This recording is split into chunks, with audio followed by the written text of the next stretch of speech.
जपानसारख्या कंट्रीमध्ये असेल, चायना असेल, ऑस्ट्रेलिया, 4th-5th स्टँडर्डपासून ना पॅरेंट्स जे आहेत ना, तू तेरा देखते. पण आपल्याकडे एक गोष्ट आहे की मुलाचं लग्न जरी झालं ॲट द एज ऑफ 30, वाईट वाटेल ऐकायला, परंतु पॅरेंट्स जे आहेत ना ते सपोर्ट करतात. तर पहा, एखाद्या वडाच्या झाडाखाली जर एखादं छोटंसं रोपटं आलं तर त्याची जास्त वाढ होते का? बिलकुल नाही. प्लांटची ग्रो होत नाही.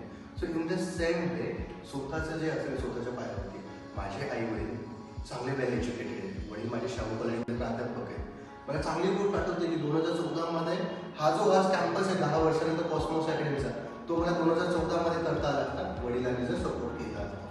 वडिलांनी मला इव्हन दॅट टीचिंगचा जो व्हाईट बोर्ड असतो तो घ्यायला देखील मदत केली नाही. अरे पप्पांनी एक गोष्ट आहे, तुला जे करायचं तुझ्या मग तेव्हा मला समजलं की स्ट्रगल काय असतो, अपडाऊन्स काय आहेत, लाईफमध्ये सर्वात इम्पॉर्टंट काय आहे, कन्सिस्टन्सी काय. तर सांगायचा एवढाच विभाग म्हणून आपल्या आईवडिलांच्या कर्तव्याची जाणीव असली पाहिजे. आणि regarding the English language question विश्वजितने जो विचारलेला आहे की 11वी-12वीच्या मुलांना सर्वात इम्पॉर्टंट मित्रांनो जाणीव ठेवतो. आपले आईवडील जे करतायत आणि ते आपल्यासाठी आहेत याची जाणीव असली पाहिजे. याची व्हॅल्यू जेव्हा तुम्हाला समजेल ना की भारतातला आणि महाराष्ट्रातला नाही लागतं मला कोणताच विद्यार्थी मागे राहणार नाही, असं मला तर पर्सनली वाटतं. ज्यांना आपल्या